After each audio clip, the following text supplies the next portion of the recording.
nada más. Bueno, hoy es la última sesión, es la clausura del proyecto de divulgación de las artes plásticas Arteactivo 2025, edición número 15.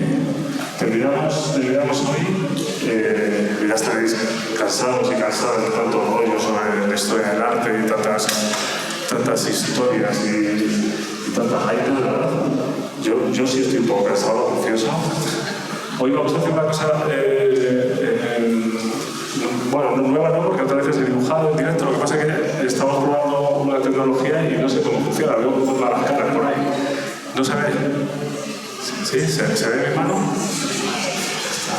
¿De qué color es? ¿De qué color es esto?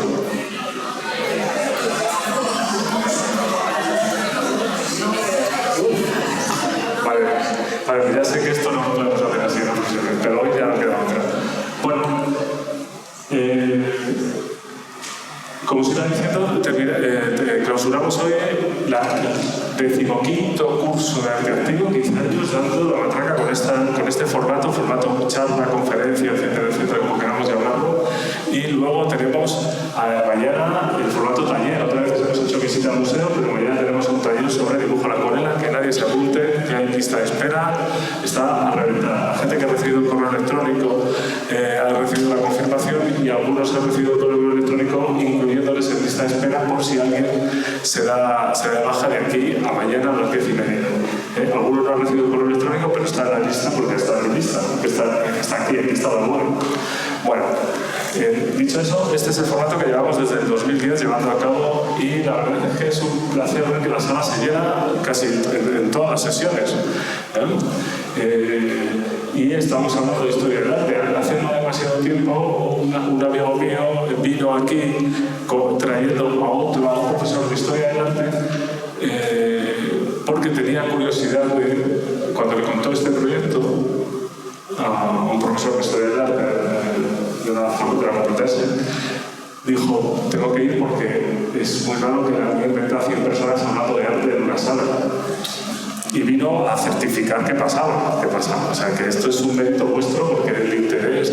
hace un rato cuando venía por acá en Madrid, pues venía con la maleta, con el ordenador, los cables, todas estas cosas, y con un rollo de papel que no sé si utilizaré hoy, ya lo tengo aquí por si acaso, pero no sé si lo usaré, un rollo de papel debajo del brazo. Y es muy curioso cómo de vez en cuando hay gente que sí te mira el reojo diciendo, ese señor va a dibujar o algo. Es decir, hay un interés así. Cuando mis alumnos salen del aula con los cuadros debajo del brazo, algunos les dan más corte, a otros menos, pero la gente mira de reojo. Hay un atractivo especial, hay un punto glamuroso en el proceso creativo cuando el artista se muestra como artista y la gente lo ve. Otra cosa es cuando no nos gusta que nos vean en el proceso creativo, porque el proceso creativo tiene dos partes. Tiene una parte que es la de la técnica, que ya sabes lo que estás haciendo. Si tú no miras la técnica, pues simplemente tienes que ir desarrollando esa mecánica, pero tiene otra que es mucho más íntima, que es la propiamente creativa, es decir, la de generación de nuevos lenguajes en función de lo que quieres decir. Y ahí sí que el artista suele ser muy receloso. Los artistas en general, yo hablo de los plásticos, que son los que conozco, pero en general son tipos rarísimos que están todo el rato como si no estuvieran dándole vueltas a la cabeza. Hay una frontera entre generar una especie de forma asocial con respecto a la gente que tienes alrededor, porque no tienes días de descanso. Todos los días puede haber un punto en el que dices, se me ha ocurrido una idea. Pero claro, si eso trasciende a tu entorno familiar, amistades, etcétera, pues eres el bicho raro. Entonces, ese punto, pues hay algunos que intentamos que no se nos note y hay otros que se les nota enseguida.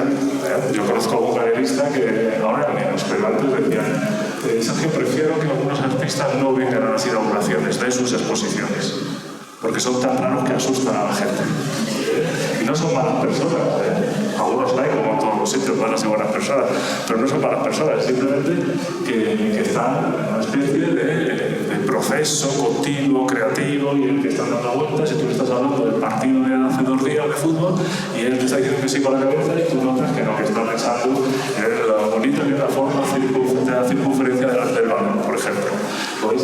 Esos son los artistas. ¿Por qué cuento yo todo esto? Bueno, cuento todo esto porque la investigación y Y el interés por el mundo de las artes lleva a que haya, no voy a decir dos bandos, porque no tienen que estar enfrentados, pero hay artistas que crean, que proponen, y luego el resto de personas que reciben ese mensaje. Lo reciben, lo asumen, lo disfrutan, lo sufren, lo que les hace reflexionar. Entonces ese elemento distintivo del ser humano, porque las artes es absolutamente humanas, es un artificio, no es la naturaleza, pues nos lleva a esa reflexión. ¿Por qué tengo tanto interés en cosas que hace este fotógrafo, por ejemplo, que tiene aquí? No sé por qué me interesa, porque no me da...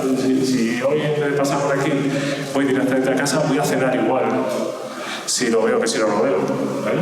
Y sin embargo, pues ver la fotografía, estos paradojas, estos elementos surrealistas, estas metáforas visuales que aparecen y te interesan.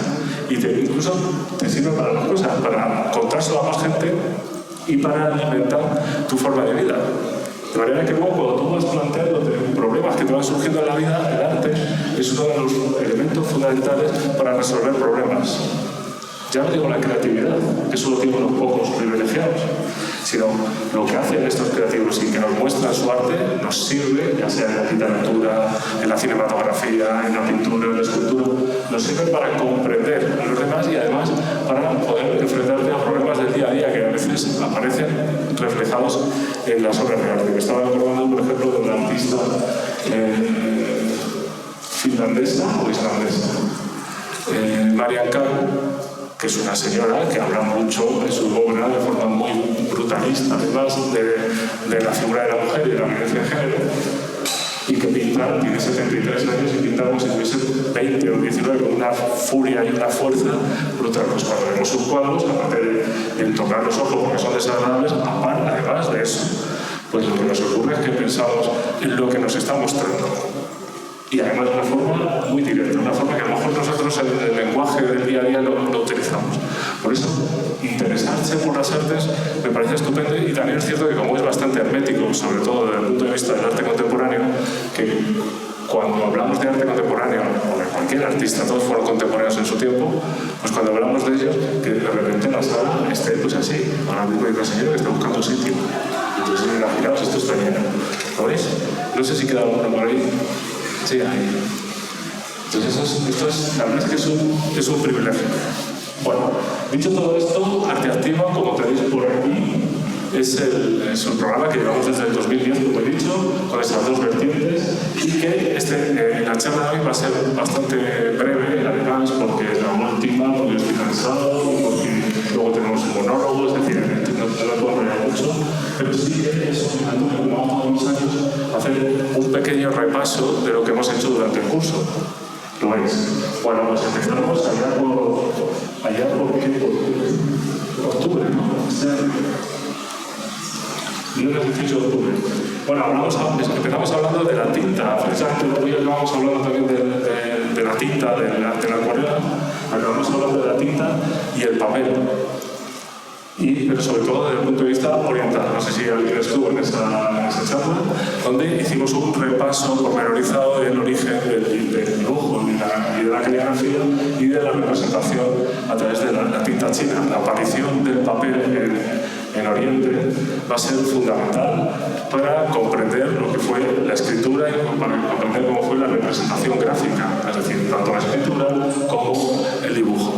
Entonces estuvimos viendo a diferentes maestros, dimos un repaso por las diferentes dinastías del Imperio Chino. Recordad que en la época actual, Japón, bueno, ahora ya está cambiando la cosa, pero Japón tenía un peso y una estética favorecida por Occidente más que la China. Entonces, en los talleres de dibujo y pintura se decía curso de pintura japonesa, Sumi-e, ¿verdad? La guada japonesa. Y esto pertenece en su origen al siglo XIV. Y sin embargo, la tinta china es milenaria, no es de hace 500 años, es de hace 2000. De forma que fueron los japoneses los que van a aprender de los chinos y van a asumir esas técnicas para ir desarrollándolas. Bueno, mira, Antonio, veo por ahí ya no sé. Me aparece. creo, a lo mejor está mejor. Bueno, Antonio Caca, uno de los grandes artistas de Getafe, ¿eh? No digo que aplaudáis porque se va a poner rojo, no rojo, no se va a poner, está morenísimo, pero bueno. Bueno, pues de eso estuvimos hablando y creo recordar, no tengo aquí, no me ha dado tiempo a colocar las fotografías, creo que recordar que hicimos un taller práctico de tinta china, sí, estuvimos viendo pues cómo se utilizan los pinceles, la forma de sujetar el pincel de manera vertical, las diferentes aguadas. No teníamos swan, papel de arroz, pero usamos un papel secante para ver cómo este fregado que hago con la brocha va a generar diferentes ritmos. Bueno, estuvimos trabajando así. Bueno, pues con esto empezamos. En el siguiente mes, el mes de noviembre, pues recuperé una charla que los más veteranos en arte activo ya conocen, que he cuidado con el perro. Esta charla fue posiblemente, con el paso del tiempo, ha sido modificada y remodificada, pero creo recordar, casi seguro, que fue el prototipo de todo este proyecto Arte Activo. Si llevo 15 años con esto, pues 10 años más atrás, en el Centro Cívico de la Lóndiga, el director del Centro Cívico, como yo me tenía que ir a otro sitio, llegó a un acuerdo para que yo fuera una vez cada 3 meses a dar una charla y lo llamó Pintabarrios. Que yo siempre decía, a lo mejor este nombre es horroroso, pero bueno, lo puso él. Y fue la primera charla, era Cuidado con el perro. El Cuidado con el perro es un repaso, son reflexiones sobre el arte expresionista. ¿Y por qué se llama Cuidado con el perro? Precisamente porque, aparte de hacer un resumen histórico de qué es el expresionismo, recordad que el expresionismo según los historiadores, es un momento concreto de la historia del arte, ¿verdad? A principios de la primera década del siglo XX, ¿verdad? El Jinete Azul, el Puente, etcétera, etcétera. Estos pintores que se van a llamar expresionistas, el expresionismo alemán, fomentado fundamentalmente por el fauvismo, que es Matisse, y el propio Van Gogh, que es expresionista y no lo sabe, pobre. Pero entonces es un estilo catalogado en la historia del arte que tiene unas características específicas. Veis ahí un cuadro de Kirchner donde aparecen los contornos de la figura, los colores planos, la distorsión de las formas en función del mensaje que se quiere desarrollar. Pero al mismo tiempo también el expresionismo es el objetivo último, como dice Gombrich, de cada artista, la autoexpresión, utilizar todo su conocimiento, toda su técnica para autoexpresarse. Para contar a través de su subjetividad lo que quieren. Entonces tendríamos precedentes absolutos en el expresionismo, como podía ser, por ejemplo, Goya con las pinturas negras. ¿Qué está pintando Goya con las pinturas negras? Pues lo que está haciendo es vomitar sobre la pared toda la rabia interna que tenía pues, con la situación sociopolítica de España y de Madrid en su momento, con el enfado que tenía también por su salud, la sordera, recordar la Quinta del Sordo, donde están las pinturas negras, y en ese momento se convierte en quizá el mayor expresionista de todos los tiempos. Goya es un gran maestro, y si no, revisar los disparates, todo su trabajo de la tauromaquia, todo su trabajo de grabado, pero en las pinturas negras se nos muestra como absolutamente imperial. Hay una diferencia brutal entre la marginita ciega, que es un cuadro, lo voy a decir yo, como esto se lo me digo una da igual, es un cuadro ñoño. Ahora alguien ahora estará pensando, la marginita ciega, si es muy bonito el cuadro, es muy bonito. Es muy bonito, ese es el problema, que es muy bonito. Es un cuadro ñoño, es un cuadro amable, costumbrista, bueno, blandito. Comparad ese cuadro con el aquelarre. El comienzo de esta conferencia, creo recordar que empieza con una comparación entre la pradera de San Isidro, ya que estamos hace 2 días que ha sido San Isidro, ¿verdad? O ayer, antes de ayer. Ayer, sí. Yo es que les he dicho que soy artista, ¿no?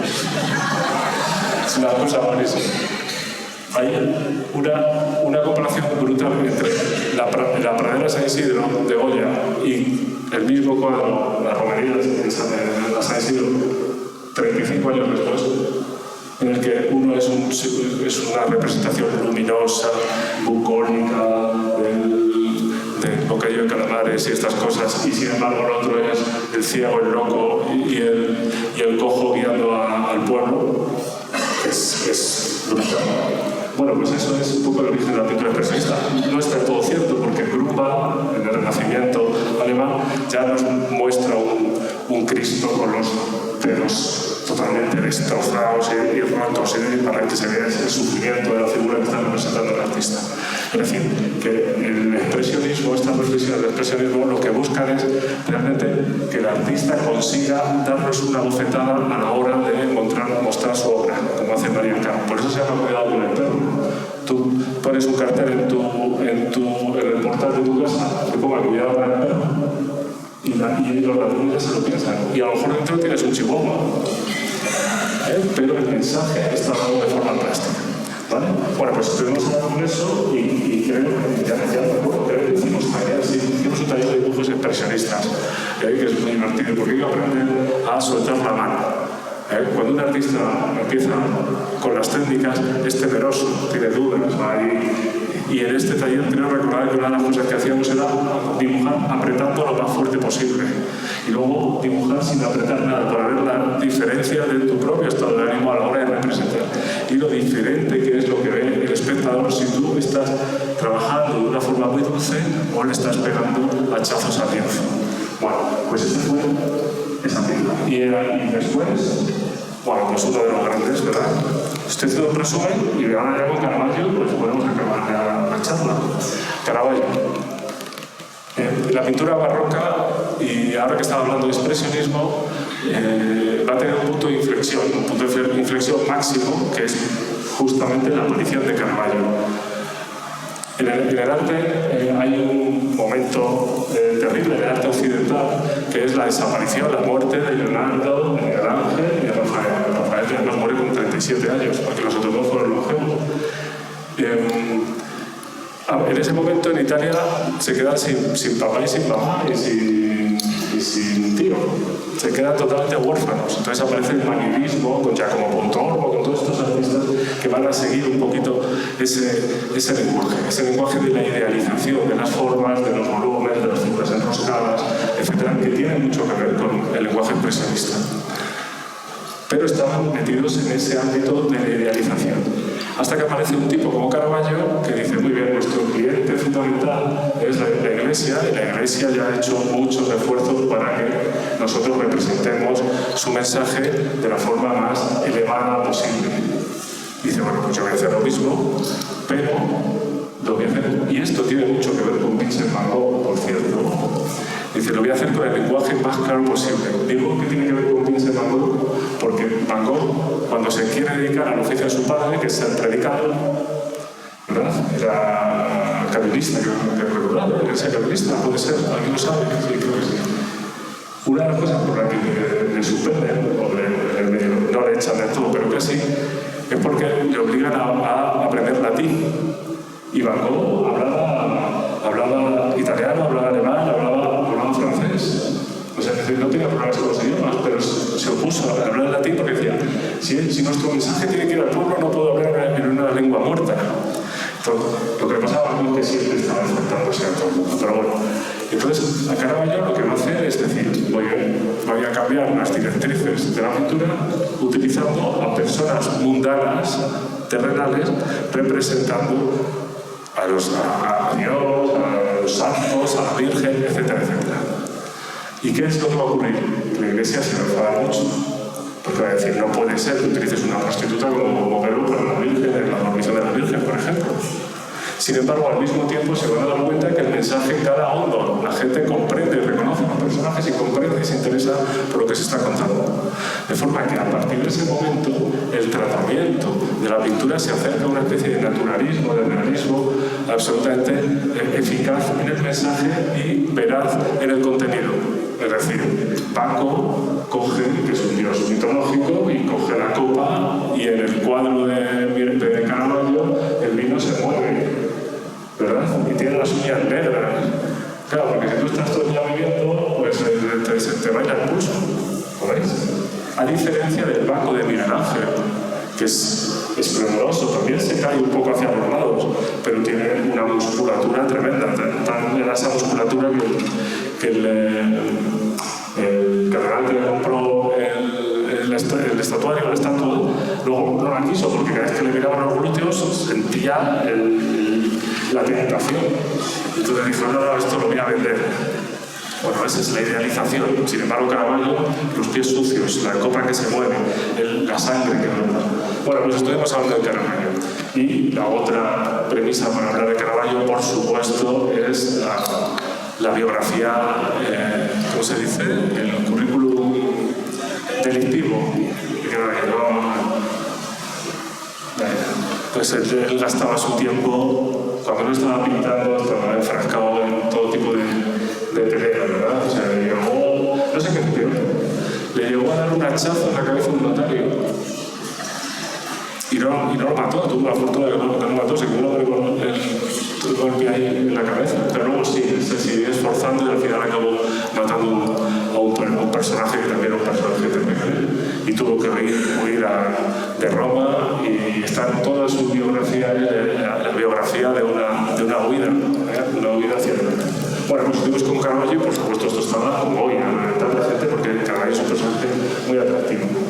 La siguiente charla vimos un taller, sí, sobre claroscuro.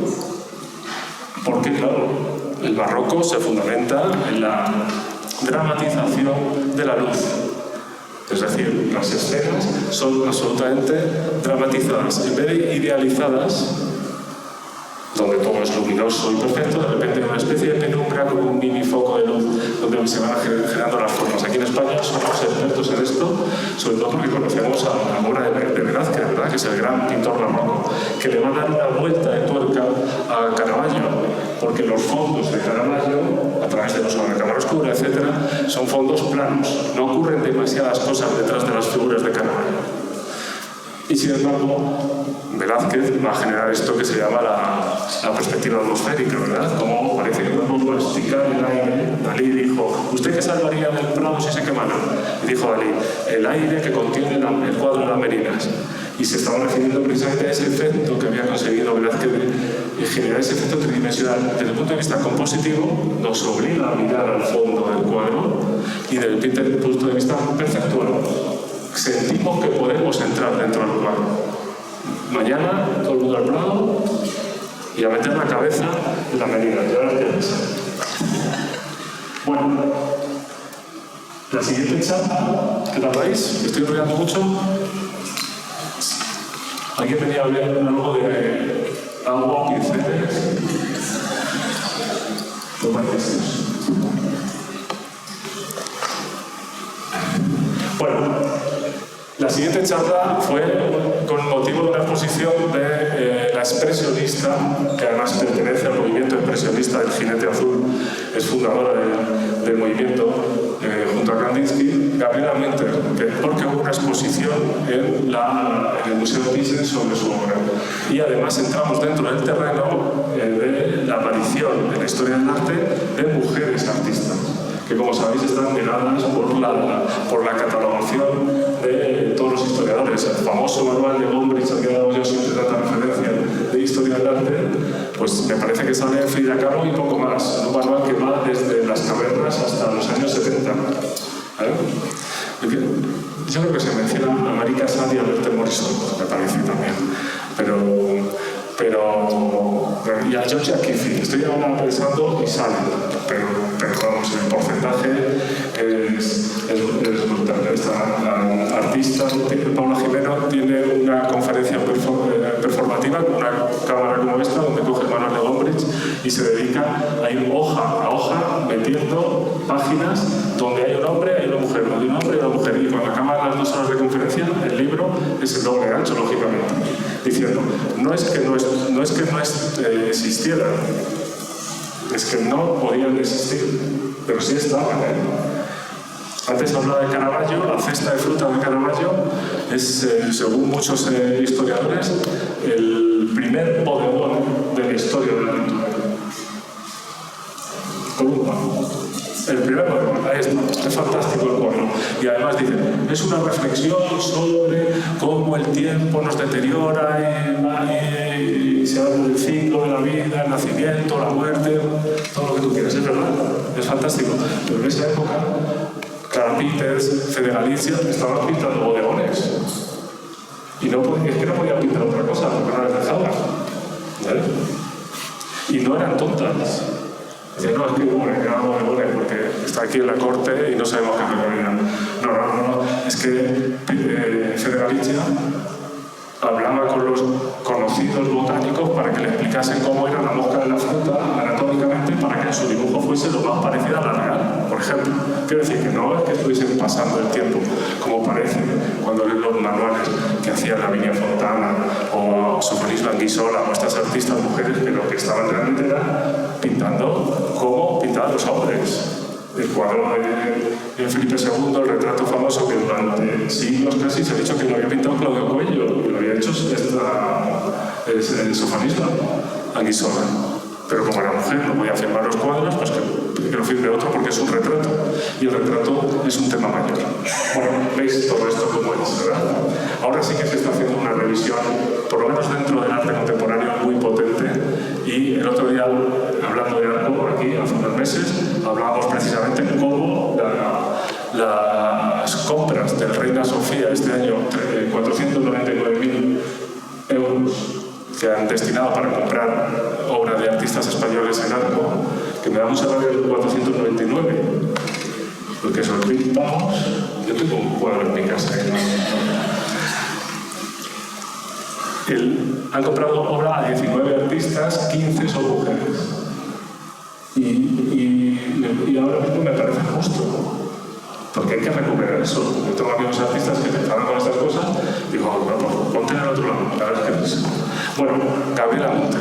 Gabriela Munter va a ser una de las grandes referentes que mucha gente no conocía y gracias a exposiciones como la del Thyssen, de repente le dicen, pero esta mujer, ¿cómo pintaba así? Y además con la biografía del papel secundario dentro del arte, ¿vale? Bueno, pues hicimos taller o hicimos visita. ¿Alguien se acuerda? Gracias. Es que no me acuerdo. Hicimos un taller sobre expresionismo, ¿no? Y posteriormente hablamos de otro de los grandes, Henri Toulouse-Lautrec. ¿Qué mes estoy? Nada, ya estamos en abril casi. Ay, entonces hablamos de Henri Toulouse-Lautrec, pues otro de los referentes de la historia de la pintura, otro de los grandes maestros, otro de los que va a utilizar el arte para compensar sus carencias. Esto que se podría decir, ¿es arte terapia? Sí, es arte terapia, pero es Toulouse-Lautrec, claro, que luego queremos curarnos con las artes y dices, pero es que no me sale esta manzana. Bueno, déjate llevar. Pero es que Toulouse-Lautrec además era un gran maestro. Un gran maestro, también con una biografía absolutamente apasionante, autodestructiva. Hace 2 semanas estuvimos hablando ya con la prensa y yo me quejaba que no podía contar nada apasionante de su biografía. Porque estamos en el peor momento de la humanidad. Ahora mismo el peor. Si yo pongo el telediario y nunca hemos estado peor. Y yo pienso en tipos como Toulouse-Lautrec, que además era rico, y cómo vivió y cómo murió. Y pienso yo que soy pobre y me comparo con él y soy un rey. Entonces, ahora somos tipos aburridos por fortuna. Bueno, pues Toulouse-Lautrec. Toulouse-Lautrec es otro de los grandes puntos de inflexión de la historia del arte, porque dentro del grupo de los post-impresionistas, Van Gogh, Gauguin, Toulouse, Cézanne y Seurat, esos post-impresionistas van a darle un vuelco a la historia de la pintura y van a hacer que cambie toda la representación pictórica del siglo XX. Gracias a estos chicos, porque en este caso Toulouse-Lautrec se va a dedicar a algo que conocemos muy bien ahora, que es el arte político, el arte de denuncia. Toulouse, a través de sus cuadros, nos va a decir cómo es ese mundo bohemio, hipócrita, de los bajos altos fondos de Montmartre, donde iban los ricos, donde vivían los pobres, donde se juntaba la prostituta con el militar y donde esas chicas no tenían ningún derecho social. Y esto lo va a mostrar en sus cuadros. Aparte de que técnicamente va a ser absolutamente innovador, con esa pincelada alargada, innovador en ese tiempo, pincelada alargada que viene de Manet y que viene a su vez de Velázquez. Bueno, pues hicimos taller también, ¿no? Gracias. Y como siempre, pues tuvimos una charla a finales de abril, creo que fue, sobre las novedades de la Feria de Arte Contemporáneo Arco Madrid. Tenemos ahí la pieza, ¿veis? Hablando de arte político, pues tenemos la pieza de Eugenio Ampudia, la vajilla es que está lavando la cara a Milei, a Mas, a Trump, bueno, todos estos artistas que en el mercado del arte contemporáneo se preocupan por denunciar o por lo menos plantearnos cómo es nuestra sociedad actual. Nosotros luego decidimos.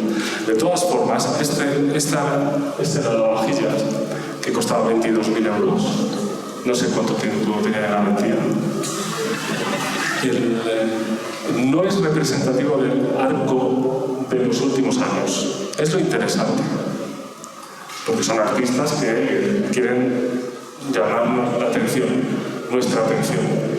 Pero realmente, si resumimos todo lo que ocurre en Arco, es un mercado, se está destinado a la venta. Entonces, los artistas son interesantes, son de alta calidad, pero fundamentalmente son amables. Hay un punto en donde la estética gana a la ética, no a la ética, pero sí a la denuncia, ¿vale? Bueno, pues estuvimos hablando de todo esto. Y aquí yo me puse malo y no pudimos ir al premio de Generaciones, que en 15 años es la primera vez que no hemos ido al premio de Generaciones. Bueno, y ya para acabar esta introducción, pues tenemos la última charla, que fue el estatuario, la intervención en el espacio público de Jaume Prensa. ¿Estuvisteis alguno? Sí, ¿me gustó? Venga, está grabado. Sí. Bueno, pues estuvimos hablando de Prensa y de su representación escultórica y sobre todo relacionado dentro del Festival de Poesía por Getafe, relacionado con el texto, la idea, la metáfora visual. Las obras de Jaume Prensa, en gran porcentaje, se podría decir que son caligramas tridimensionales. Guillaume Apollinaire hizo esos caligramas en los que iban escribiendo un poema y los renglones iban formando una figura. Bueno, pues Jaume Prensa, con la letra como símbolo de pensamiento y de formación del ser humano, pues van a generar una figura humana, ¿vale? Bueno, pues con esa referencia estuvimos hablando. Y luego estuvimos viendo la exposición, de eso sí me acuerdo, pero sí la exposición de Prensa en Gran Vía, que está hasta el 7 de septiembre y de verdad que merece mucho la pena. Merece la pena. Vais un sábado, si vais antes de las 12, se está muy a gusto, ¿verdad? Porque yo pensaba que iba a haber jaleo, estábamos en familia. Luego a las 12 hay visitas guiadas y entonces, bueno, pues hay más lío, pero tampoco, Bueno, pues esto ha sido arte activo, pues este curso. Como habéis visto, ha habido arte clásico, ha habido arte contemporáneo, ha habido impresionismo, bueno, un poco de todo porque intentamos eso, abarcar un poco todos estos elementos. Y ya voy a hacer un poco de publicidad. El día, lo que hablaba, es que está entre lejos y cerca. Estas cosas son para la. Bueno, estáis invitados el 5 de junio a las 6:30 a la exposición del Aula Municipal de Artes Plásticas de Getafe, que todos los años, sobre estas fechas, pues hace una exposición muestra de los cuadros, fundamentalmente dibujo y pintura, bueno, fundamentalmente solo dibujo y pintura, no hacemos ni grabado ni fotografía, y está en el espacio, en la sala Lorenzo Vaquero, lo decía. La fábrica de harinas, la sala de exposiciones, a las 5:30. Esa exposición va a estar hasta el día 13, por si queréis echar un vistazo. Allí lo que están haciendo los alumnos de los 4 módulos de los que consta el aula de formación en artes plásticas. ¿Vale? Esas fotos son de la evaluación del año pasado. Por eso veis ahí que tengo más pelo. Bueno, y además de esto, dentro de la publicidad, pues tenemos los cursos de verano en junio, las 2 primeras semanas de junio, martes, jueves, pues tenemos un taller que es sobre retrato a la acuarela, ¿vale? Ahí, si alguien tiene información, pues que me envíe un correo electrónico, y son 4 sesiones de 2 horas y media, en las que en el precio de 50 euros. No se puede contar con estas cosas. A los que tenemos en escuela privada. Bueno, horario de mañana de 11:30, de tarde de 6 a 8:30. ¿Está bien puesto? ¿Vale? Bueno, pues si alguien se quiere apuntar, tiene que enviar un correo a sergio@hotmail.com, que soy yo, y os contesto si tenéis plaza o no, ¿vale? Y el siguiente taller ya es un clásico, dibujo de la figura humana del natural. Trabajamos con modelos, que son la tercera y cuarta semana de junio, pues tenemos 4 sesiones con modelo del natural. ¿Vale? Cuando digo modelo del natural, es un modelo vivo.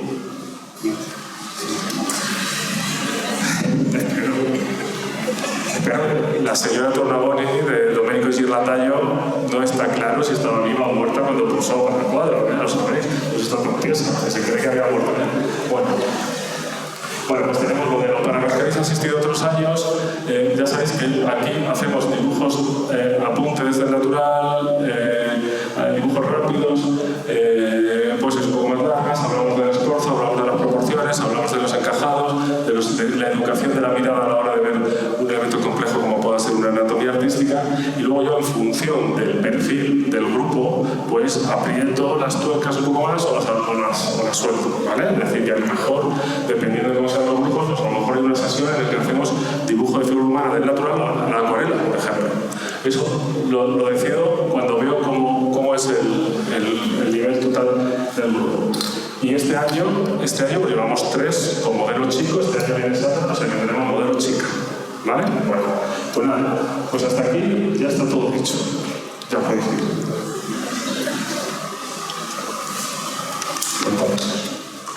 Bueno, ¿qué tal vais? Habéis visto que esta parte de la conferencia es realmente tan importante porque es la que muestra un poco el esfuerzo que es todo esto y la cantidad de datos que se van dando. Y en esta última sesión, pues la he llamado agua, pincel y acuarelas.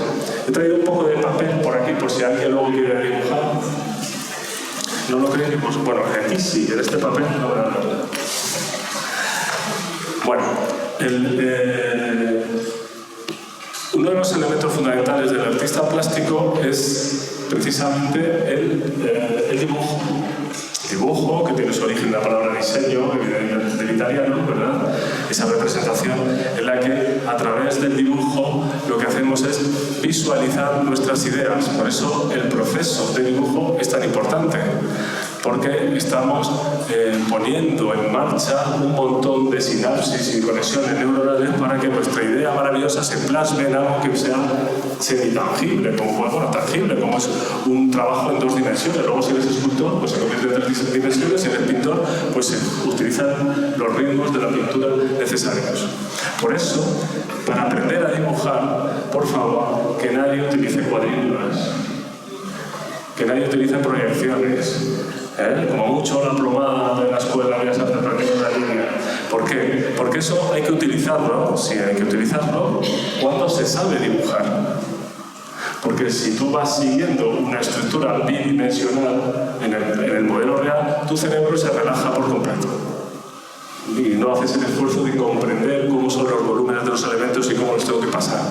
Porque yo cuando comprendo cómo es ese volumen y cómo lo estoy interpretando, puedo decidir si quiero ser fiel absoluto a la realidad que veo o quiero distorsionarla por completo. Pero si no hago este esfuerzo y no comprendo la forma ni las proporciones, lo que va a ocurrir es que estoy jugando a los barquitos. A1, A1, B2, y al final una cara.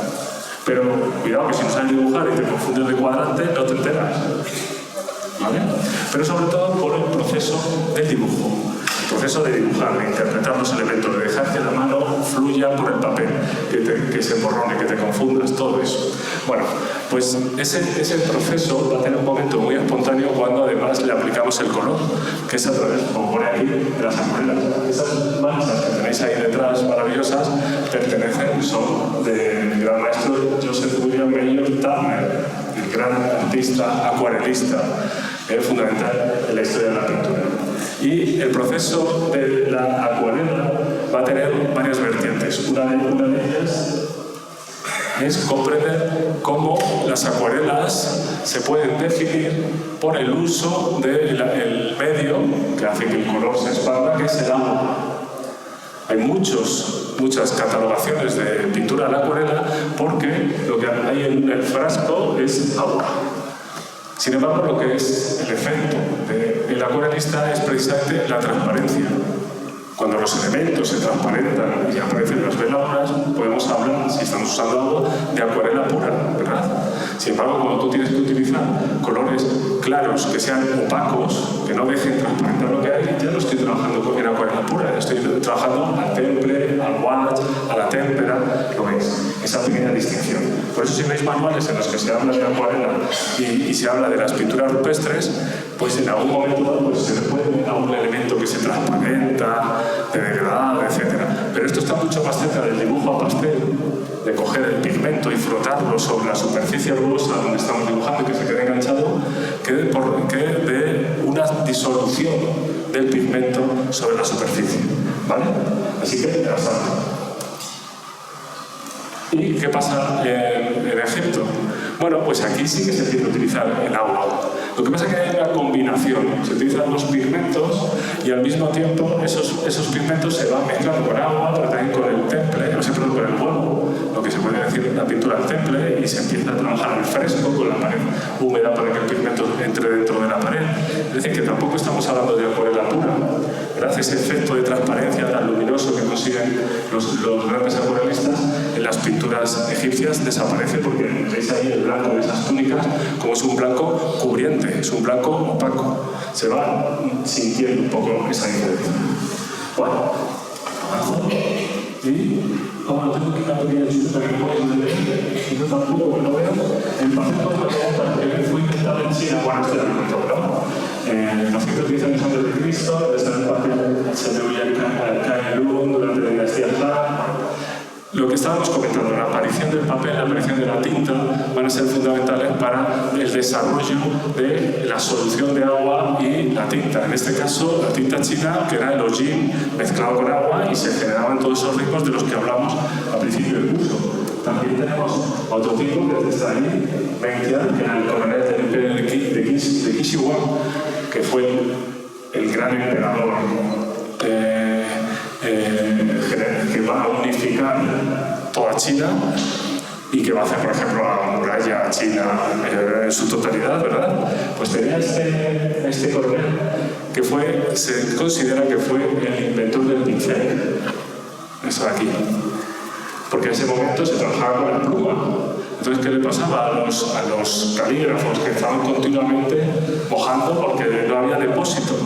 Y este señor tenía que enviarle documentación e informes al emperador continuamente de todo lo que estaban haciendo, y que era mucho, ¿verdad? Y estaba cansado de utilizar la pluma. Entonces, dando un paseo por el campo, pues vio una liebre, le pegó una pedrada a la liebre, supongo, y cogió un conejo, y cogió la cola del conejo y dice: esto que es así blandito y tal, a lo mejor me sirve para dibujarla. Ató a una caña de bambú y hizo una prueba con la tinta y no valía. ¿Por qué? Porque estaba llena de grasa. Entonces el farol, esto no vale tampoco, seguía dándole vueltas a sus cosas, la tiró y cayó sobre las piedras de un riachuelo, donde a través de la caliza la grasa se fue limpiando, y a los 3 días volvió a dar un paseo por allí, descubrió de nuevo aquel pincel y volvió a probar. Y se dio cuenta que la tinta se quedaba agarrada y podía dibujar porque la grasa del animal ya se había desprendido. Y a partir de ese momento dijo: fábrica de pinceles, Marta Kolinsky para todos. Y se considera que ese es un poco el origen del dibujo. Voy a pasar todo el tiempo, y en el uso ya de los pinceles, pues tenemos los famosos, los famosos manuscritos medievales, ¿verdad? Las miniaturas. Y podríamos estar hablando también ya de la técnica de la acuarela, en el sentido de la aplicación con agua de los colores, pero de nuevo estamos hablando también del vinio, por eso se llaman miniaturas, y de pigmentos opacos. Es decir, que todos estos, los libros de hora, los códices, todos estos elementos que están todos estos elementos que están coloreándose por el dibujo, etc., pues pertenecen a ese trabajo mixto entre la acuarela y el y la pintura opaca, digamos. Pero que me hace el ministro, pero se va un poquito la mano. Entonces soy yo el que me estoy desconectando. Una vez ocurre todo esto y ya empiezan a conocerse los pigmentos, los pinceles y el uso del agua, en el Renacimiento, donde por primera vez, en la siguiente imagen, veis ahí tenemos a Rafael Sanzio, se considera que Rafael va a ser uno de los primeros que va a utilizar la acuarela ayudándose de la transparencia. Hay pocas, veis aquí, en este dibujo, donde el uso de la tinta y el entramado va a generar sombras, pero si os fijáis en alguna zona que es más oscura, porque va a generar pequeños degradados de tinta. Y esto es muy importante para trabajar en acuarela. No sé si dibujaros algo ya.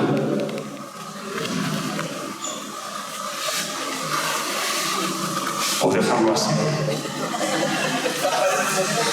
Bueno, voy a hacer un pequeño dibujo aquí en delante para ilustrar un poco lo que estoy explicando, que es relativamente sencillo, pero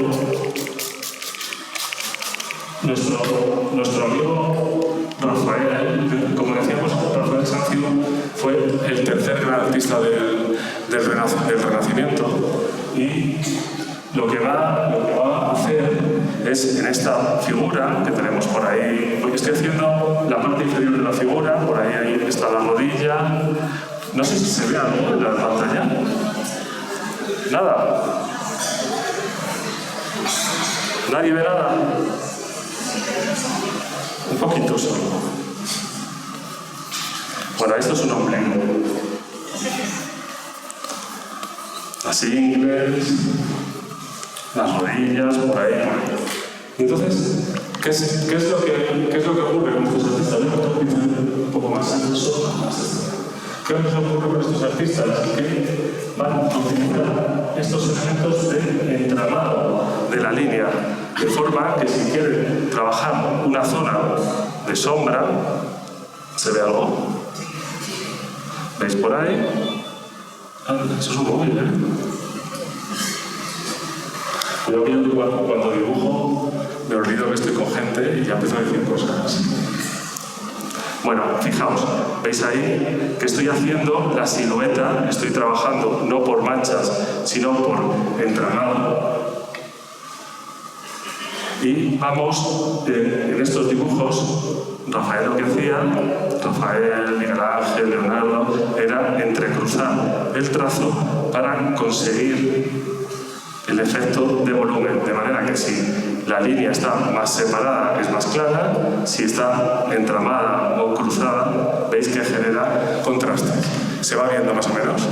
Sí, algo se ve por ahí. Bien. Entonces, ¿cuál es la innovación? Esto no era una innovación. Esto Leonardo, pues con la sanguina, pues ya lo estaba haciendo en todos sus dibujos. Miguel Ángel, cuando estaban preparándose, de hecho, los pintores posteriores, como Pontormo o pintores de este tipo, utilizan la sanguina, que tiene ese color teja, que genera muchos volúmenes, y ya está hecho. Lo que pasa es que Rafael cogía y diluía algunas partes para generar un degradado mayor. ¿Veis ahora que ha secado y cómo estoy deshaciendo en esa parte inferior del pie? ¿Veis ahí que se va deshaciendo levemente, sin abusar mucho, la pintura, generando un pequeño contraste? Fijaos aquí, cuando voy con el pincel, cómo este tono es más claro que este. ¿Por qué? Porque en el entramado había más pigmento, nada más. Es decir, siguiendo las mismas directrices del dibujo, lo que va a hacer es simplemente diluir la tinta, y donde había más tinta es más intenso, donde había más tinta es más transparente, donde no hay tinta es totalmente transparente. ¿Lo veis? ¿Os suena esto que habéis hecho alguna vez, no? ¿Alguien lo ha hecho? ¿Hay algún alumno mío aquí que no lo haya hecho? No, por supuesto. Bueno, se va viendo. Y después sobre esto, pues se podría poner esto más cerca. Después sobre esto, pues se intensifica la línea de dibujo, es decir, pues, en las zonas donde queremos que el dibujo se vea un poco más, pues se va trabajando. Es ahí, con esa línea de dibujo. ¿Vale? ¿Se entiende, verdad? Era esto. ¿Y por qué he hecho esto de la línea de dibujo? Porque la diferencia entre el Renacimiento y los movimientos artísticos técnicos posteriores está ahí, en la línea de contorno. ¿Recordáis el esfumato de Leonardo? Leonardo era renacentista, pero siempre quería ir un paso más allá. Entonces lo que él quiere en sus cuadros es que no se vea esa línea de contorno para que parezca veraz. Pero Miguel Ángel Rafael, en su boceto, lo que estaba buscando precisamente es esa línea de contorno. ¿Veis por ahí al gran maestro barroco Rembrandt? Como en esa pieza, fijaos qué chula es la figura de la ventana. Pues esto lo voy a dibujar, sí, no sé. Fijaos cómo Rembrandt aquí puede utilizar una base de dibujo, es decir, puede coger pues, la cabeza de la figura, el brazo, el otro brazo que sube por aquí, la falda que viene por aquí, la ventana que está en la parte trasera, esta mesa que está en perspectiva, etc. ¿Vale? Pero lo que va a hacer sobre todo es utilizar, en este caso, las cintas y lo que intensifica, lo que se hace bastante para que se vea, es ese efecto de claroscuro. Es decir, si yo le doy aquí y doy aquí y meto un tono entre medias, ya veo el delantal de la figura. ¿Vale? ¿Se ve? ¿No? No se ve. Bueno, pues ahora intensifico. Si cogemos esta figura y oscurecemos por este lado y por esta parte de aquí, pues Rembrandt lo que está haciendo ahí en la cara, lo que estaba haciendo era trabajar la iluminación. Esto se va degradando por este lado, y hay una pequeña, un esfuerzo de abstracción en el artista, donde ya no le importa demasiado la representación de las formas que las tiene asumidas, pero sí la colocación de la luz.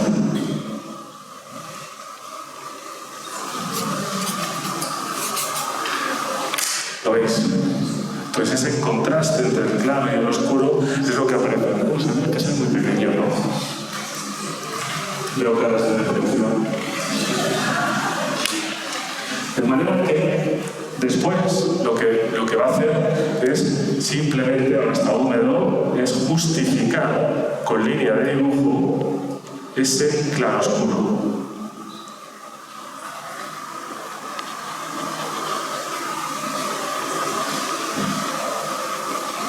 Está un poco húmedo, pero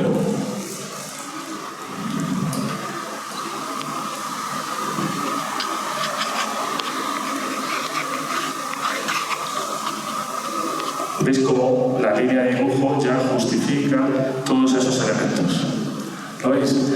Así que Rembrandt aquí lo que hace es darle una vuelta de tuerca a los renacentistas. Es decir, ya no voy a utilizar tanto el sombreado por trama, que sí que lo utilizaron grabados, pero en sus bocetos de tinta, como veis aquí en ese autorretrato, pues sí que lo que está haciendo es solo investigar sobre la luz y no tocarla. Es decir, la luz se ve gracias a las sombras. Cuanto más oscuras sean esas sombras, mayor luminosidad habrá alrededor de la figura. ¿Veis aquí? Si yo meto ahora este gris oscuro levemente más denso, ahora ya empiezo a ver también la parte inferior de la falda con 1, 2 y 3 tonos.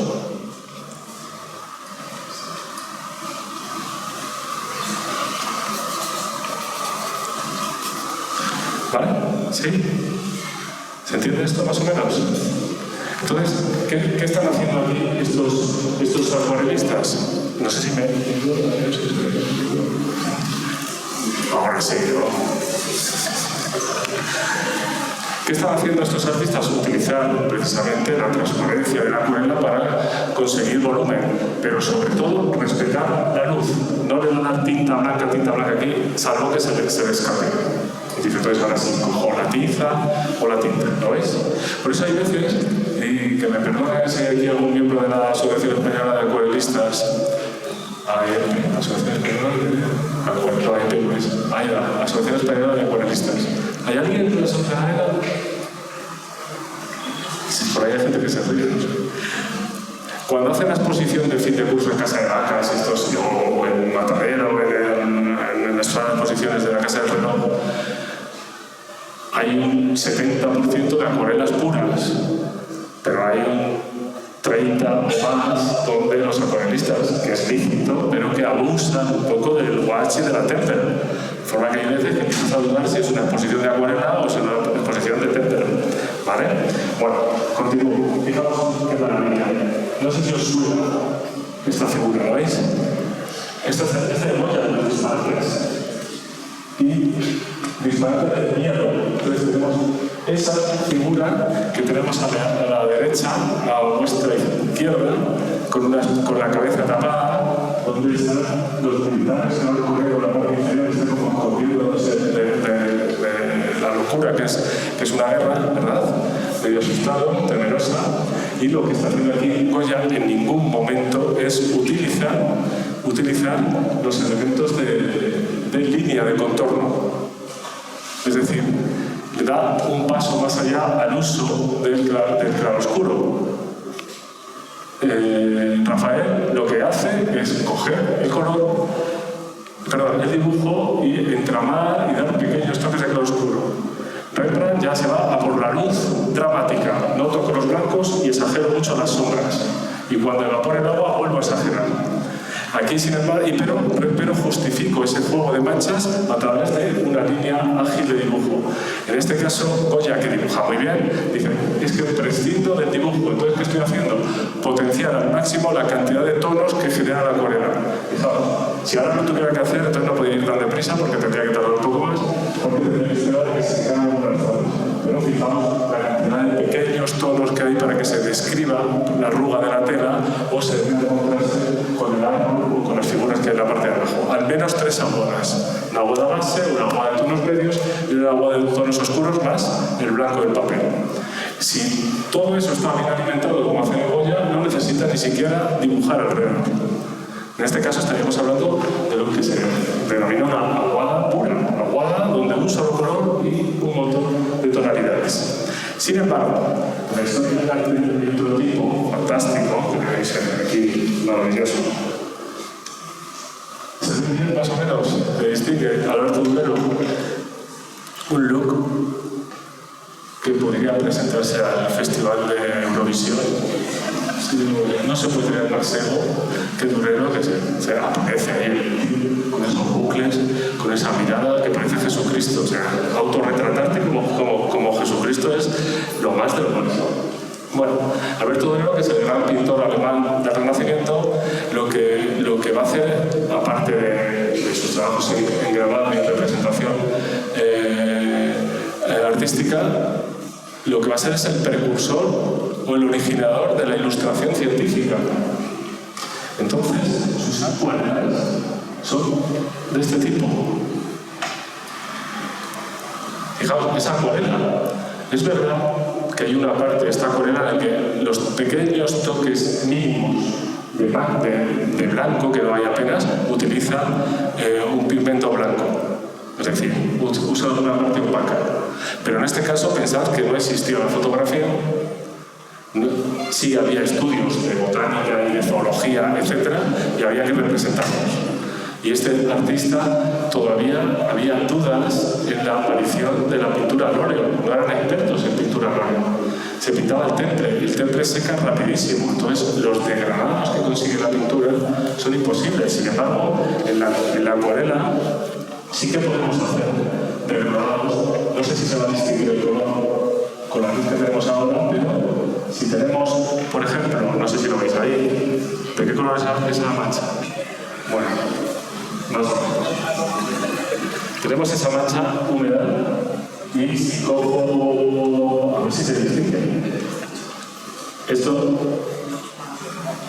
se ve que son diferentes, por lo menos, ¿no? Vale. Entonces, ¿qué es lo que ocurre? Con la pintura del temple, esto se secaba y entonces no se podía degradar. Sin embargo, con la acuarela se dio cuenta que en cuanto iba metiendo agua, veis que se va fundiendo. De manera que era más sencillo hacer un degradado de este color rosado a este amarillo, dando un color resultante, donde él ya podía decir, bueno, pues ahora con esto esto sí que puedo definir la forma del ala, del papagayo este o de lo que sea. ¿Lo veis? Sin embargo, con otras técnicas era imposible, porque se secaba tan rápido que había que entramar la línea y no se conseguía esa veracidad o ese realismo que consiguen en estos trabajos. ¿Lo veis? ¿Vale? Y el famoso, bueno, el original lo habéis visto. El original es de este tamaño, más o menos, ¿no? Es pequeñito. En el Museo del Prado, cuando pusieron los dibujos de Durero, ponían lupa para poder ver las figuras, porque trabajan con máxima minuciosidad y va a utilizar en los fondos unos degradados muy potentes que van desde los colores tierra a los colores rojizos, con el húmedo sobre húmedo, es decir, el papel está húmedo y el pigmento está húmedo, se va tocando de forma muy suave, se va fundiendo y va generando volumen. Y cuando se seca es cuando empieza a trabajar superponiendo las pinceladas de manera más intensa para conseguir el efecto de pluma,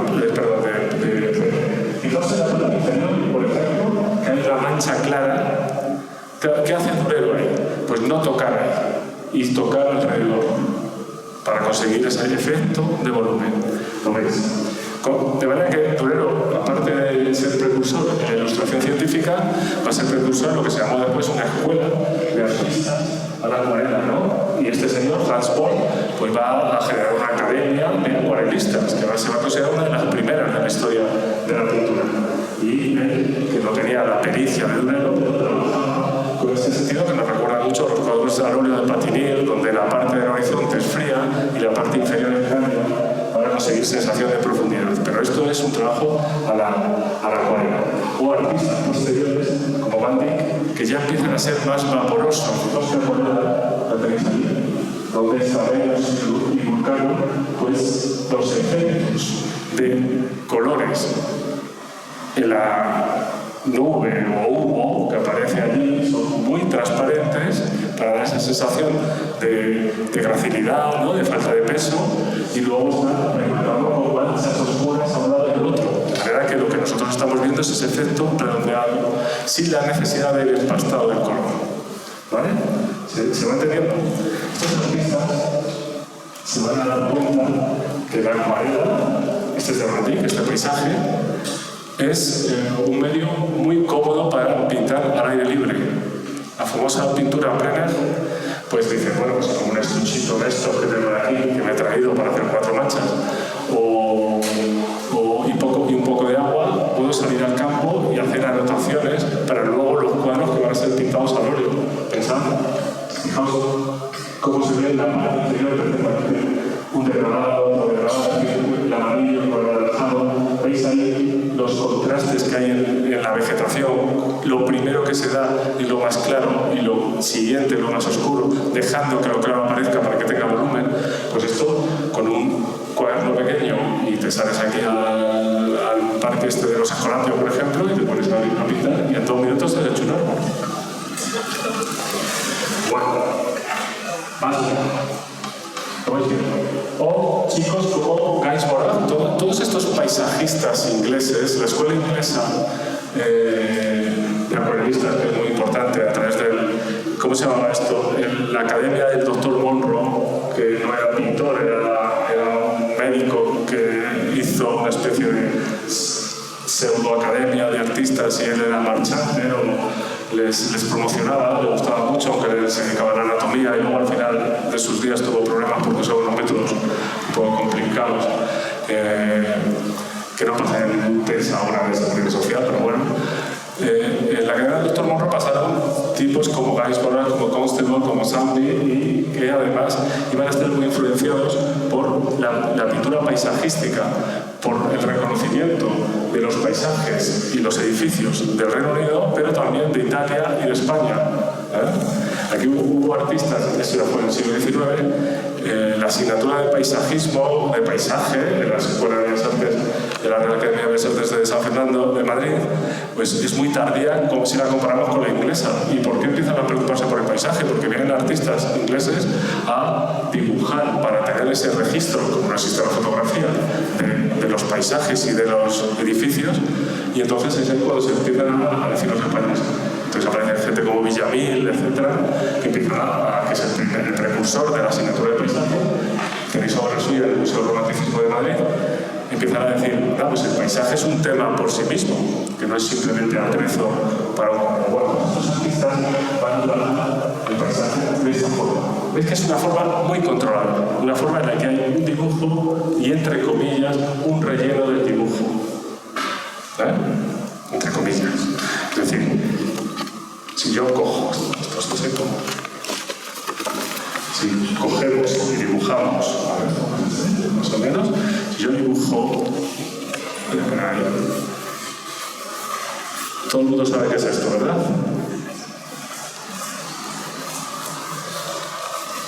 Entonces, yo tengo dibujada la casa con un arbolito que va por aquí, con una ventana que está aquí, con otras dos ventanas en la zona de luz, ¿lo veis?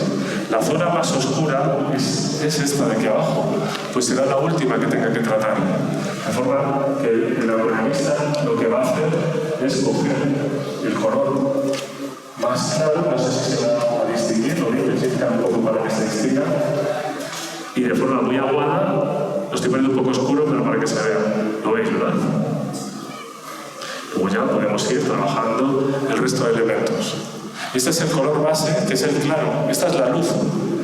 Todo lo que tengo en el papel es lo más luminoso. Entonces, a medida que voy incorporando cosas, siempre son más oscuras. De forma que si yo quiero intensificar esa sombra, ahora está húmedo y se va a desgastar un poco, pero esta segunda aguada, si la doy por aquí, y la doy por aquí, y doy esta zona, y por aquí doy un pequeño toque, y hay dos toquecillos, ¿veis cómo ya empiezo a identificar la luz que viene de ese lado? ¿Veis?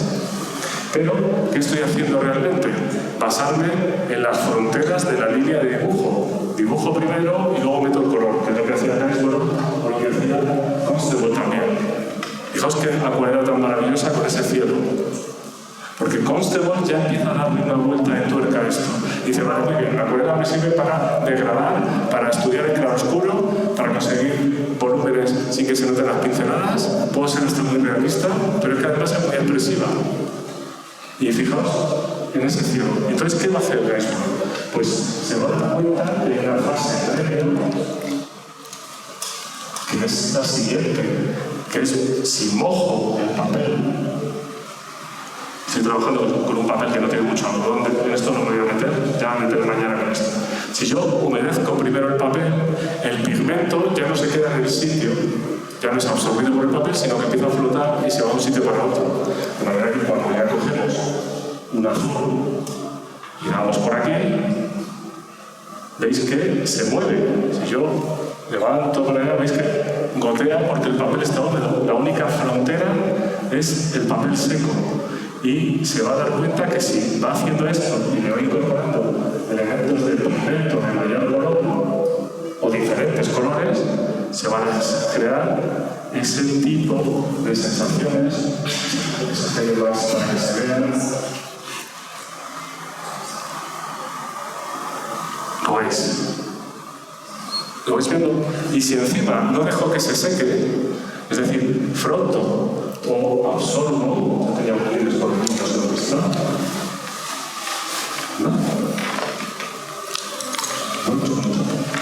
Y absorbemos algunas zonas, veis que se van generando diferentes contrastes. ¿Lo veis? Entonces, Constable va a ser un poco el primero que va a hacer esa transición entre una base de dibujo y coloreado, por decirlo de esta manera, pinto y coloreo, a decir, bueno, ¿qué pasa si antes de dibujar empiezo a manchar? Pero todavía es temeroso, entonces lo hacen los cielos, pero fijaos ahí esas rocas que están definidas y trabajadas sobre papel seco, a contraste del cielo, ¿vale? Entonces, estos tíos eran top. O sea, Constable, Gainsborough, John Sandy, todos estos tíos hacían unos paisajes increíbles, eran todo. Pero es que tenía un compañero de clase que era la repera. Era este chico. Que ha hecho Sevilla con 19 años ahí autorretratándose. Y se conocían. Y bueno, habían pasado, conocían al doctor Moro, habían visto a, o sea, Moro no, perdón, habían ido a la Academia de Bellas Artes británica, de Londres, se conocían todos. Y se conocieron durante muchos años. No voy a contar la historia de Turner porque entonces sí que nos vamos y vamos muy mal en tiempo. Pero lo que va a hacer este artista es trabajar los elementos. Fijaos, esos son una parte mínima de los más de 700 dibujos sketchbook, los cuadernitos de apuntes, donde él hacía todo el rato, continuamente, a la acuarela, diferentes investigaciones de color. Esas son las portadas de sus cuadernos, donde él iba por todos los sitios, por la calle, por todas las zonas, experimentando. Ya sabéis, el famoso cuadro de la tormenta, cómo lo pintan. Y le pide a los marineros, a los pescadores de un barco en medio de la tormenta que le aten al mástil para poder dibujar lo que estaba ocurriendo. Y estos tíos decían, este hombre, y el hombre allí atado a la cintura intentando coger esos apuntes que luego pasaron a ser un cuadro al óleo. Él no consideraba sus acuarelas obra acabada. Pero él escribe, mereció la pena arriesgar la vida, mereció la pena morir, solo por el mero hecho de conseguir plasmar esta sensación. Entonces genera esa tormenta absoluta, ese cuadro circular. Sin embargo, sus inicios son mucho más suaves, mucho más bucólicos. ¿Veis qué limpia es esta acuarela? ¿Veis que la línea de dibujo tan clara, los árboles, el juego compositivo de contraluz, de oscuros y claros para dar profundidad, todo absolutamente medido? Fijaos en esta comparación entre dos épocas diferentes, donde a mi derecha o a vuestra izquierda tenemos una acuarela de Turner en la que casi parece estos cuadros que venden que están numerados. Y tú vas rellenando, porque es todo el dibujo y va rellenando con pequeños toques de acuarela hasta que consigue una composición general que en el caso de Turner era muy naturalista, muy realista. Y en el otro lado tenemos una expresión de ese húmedo sobre húmedo, de una explosión de color. Vamos a ver.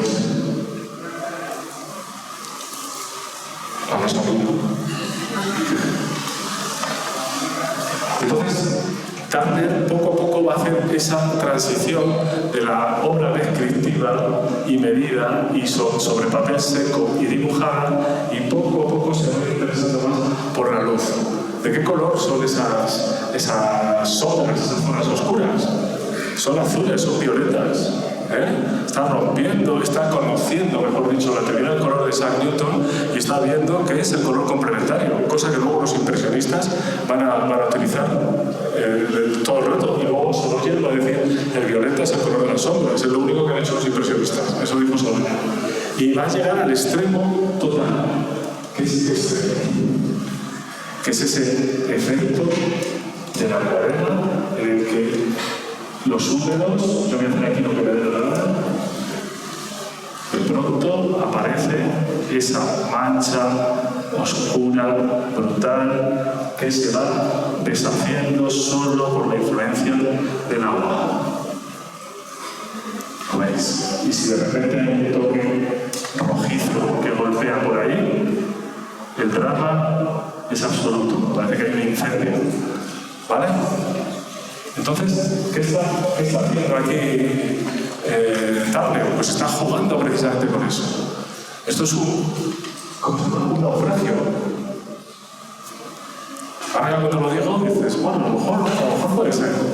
Entonces, la parte de abajo ya puede ser el barco que se está quemando y todo eso es el humo que lo va deshaciendo.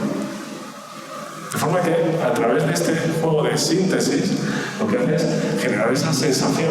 Cuando fue el incendio del Parlamento de Londres, esto creo que viene del Parlamento, ¿no? Sí, ya no de Londres. Turner enseguida, cuando se enteró, fue corriendo allí a dibujar unas cuantas acuarelas, de las que luego va a pintar cuadros. Ese efecto de la naturaleza. Por eso está considerado uno de los grandes pintores del romanticismo, porque está sublimando los efectos, en este caso del fuego, que se come a un edificio, en este caso la Torre de Londres. ¿Vale? En España, que teníamos en esta época, un poco después, pues teníamos artistas como Mariano Fortuny, donde sus acuarelas son de una precisión absoluta.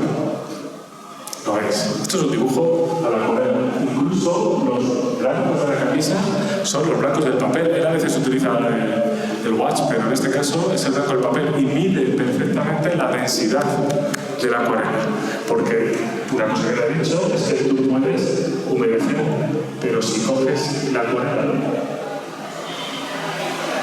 más densa, de pronto el color se convierte en más intenso. ¿Lo veis? ¿Veis la diferencia? El pincel sigue siendo húmedo, pero ahora tiene más pigmento. Entonces el color de pronto aparece. ¿Lo veis bien? Bueno, pues artistas como Fortuny, que por favor, y esto lo digo a todos los que dicen la acuarela, no limpiéis con la boca los pinceles. Que esto yo lo he visto en clase. Este señor no limpiaba y acabó con la lengua en una charla, murió con 37 años. Lo digo para que se quite la gana de limpiar con la boca los pinceles. Que los pigmentos ahora son venenosos. Esto es que queda muy bien, igual queda muy bien. O, por ejemplo, Sargent.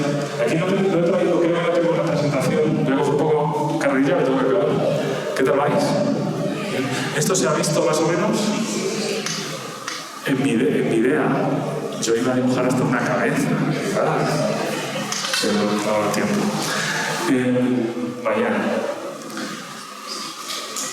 Singer Sargent es uno de los grandes artistas del principio del siglo, británico, aunque él vive en Estados Unidos, o es norteamericano y se va a Londres, no me acuerdo.